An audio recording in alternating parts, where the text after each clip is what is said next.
Shark tank कुछ ज़्यादा ही popular होता जा रहा है। तो क्या आप जानते हैं कि यहाँ कंटेस्टेंट के पिच देने के बाद सीधा साइकियाट्रिस्ट के पास भेजा जाता है।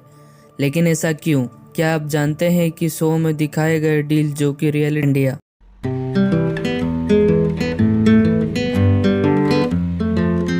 सबसे पहले शार्क टैंक का शो जापान में हुआ था और जापान में इस शो का नाम मनी टाइगर्स था।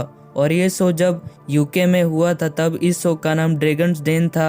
और जब बाद में ये शो यूएस में हुआ तब इस शो का नाम शार्क टैंक रखा गया। और अब इंडिया में भी इस शो का नाम शार्क टैंक इंडिया है। अब इस शो पर बिजनेसमैन या फिर एंटरप्रेन्योर्स अपने बिजनेस आइडिया पिच करके फंडिंग लेने आते हैं। ये बात आप सबको पता है। क्या आप जानते हैं कि यहाँ बहुत से लोग ऐसे भी आते हैं जिन्हें फंडिंग से कोई मतलब नहीं होता।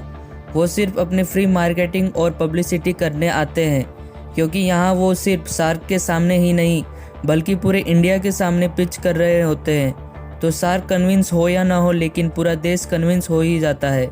अगर ये सुनकर अब आप भी अपना मन बना लेते हैं कि हमें भी शार्क टैंक में जाना चाहिए, तो ये ज़रूर जान लें कि यहाँ हर एक कंटेस्टेंट को टीवी पर दिखाया जाएगा या नहीं, इसकी कोई गारंटी नहीं होती। और यहाँ शार्क के कानों में हिडन ईयर पीस बिठाए होते हैं ताकि कंटेस्टेंट की कोई इमोशनल बैक स्टोरी हो तो प्रोड्यूसर हिडन ईयर पीस के थ्रू उन्हें पूछने को कहते हैं। शार्क टैंक यूएस के जज मार्क क्यूबन, जो कि एक बिलियनियर एंटरप्रेन्योर है, उनका ये कहना है कि शार्क टैंक में जितने भी डील्स होते हैं उसमें से बहुत बार ऐसा होता है कि कंटेस्टेंट लास्ट मोमेंट में डील से मना कर देते हैं।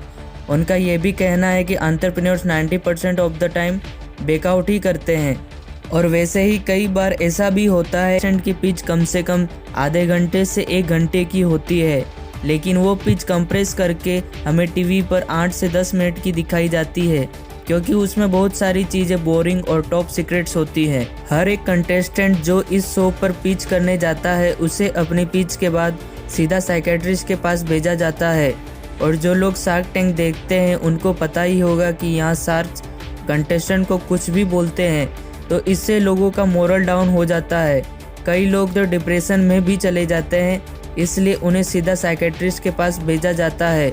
और दूसरा रीज़न ये है कि इतने बड़े इन्वेस्टर के सामने डील करना कोई मामूली बात थोड़ी है। क्या आपको पता है कि ये शो बिल्कुल भी स्क्रिप्टेड नहीं होता? जी हाँ, ना ही जज को कंटेस्टेंट के बिजनेस के बारे में पता होता।